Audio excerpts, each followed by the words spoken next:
In the quiet Yoruba village of Ayetoro, surrounded by thick forests and flowing streams, hunters were respected men. Among them was Akinwale, a strong and fearless hunter.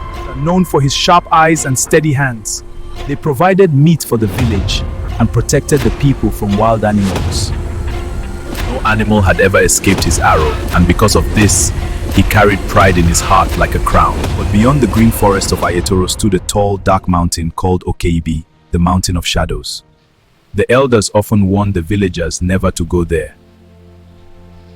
According to ancient stories, spirits lived on that mountain, restless beings who disliked the presence of humans. One evening, as the hunters gathered under the big Iroko tree in the village square, the oldest elder, Baba Ogomrinde, spoke to the hunters with a heavy voice.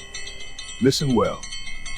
No hunter must ever climb Okeibi. The mountain belongs to powers older than our fathers. Those who go there do not return the same. The other hunters nodded with respect, but Akinwale only smiled faintly.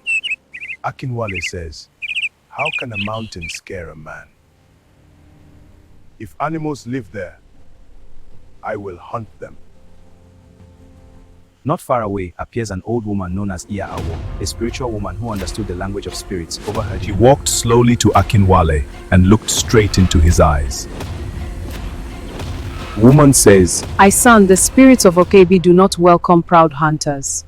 Do not test them." But Akinwale laughed. I fear no man and no spirit. Tomorrow, I will climb Okeibi and return with the biggest game this village has ever seen. The next morning, before the sun fully rose, Akinwale carried his bow, arrows, and hunting bag. Without telling anyone, he walked toward the forbidden mountain. At first, the forest was calm. Birds sang in the trees, and the wind moved gently through the leaves. But as he climbed higher, the air grew cold and heavy. The birds stopped singing. Suddenly, a strange whisper echoed through the trees, saying, "Akinwale, go back." He stopped and looked around. Who's there? Who is there?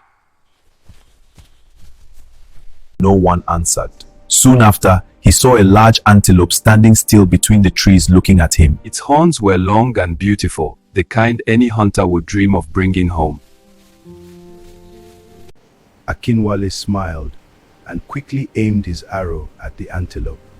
But the moment he released the arrow, the antelope vanished like smoke. Akinwale's heart skipped. Then the forest became darker, though the sun was still in the sky. Shadows moved between the trees, and the wind began to howl like distant voices. Suddenly, heavy footsteps echoed behind him. For hours he wandered, hearing strange laughter and whispers in the wind. By the time he finally found his way down, the sun had already set. His once proud steps were weak and slow. His eyes were filled with fear. On his way returning to the village, suddenly he was knocked down by a strange force like smoke, which made him roll down the mountain. He continues rolling till he got to the end of it. He managed to stand on his feet, but discovered he had sustained a lot of injuries. His clothes were torn too. He began to limp on one of his legs gradually back to the village. When he returned to Ayetoro, the villagers gathered around him. His clothes were torn, his face pale. Baba Ogrinde looked at him sadly. My son, the mountain has taught you what pride refused to learn. From that day forward, Akinwale never hunted alone again. He listened carefully to the elders and respected the wisdom of those who came before him. And the hunters of Ayetoro never again spoke lightly about Okeibi, the Mountain of Shadows. Pride and disobedience can lead a person into danger. But wisdom lies in listening to the warnings of elders and respecting traditions.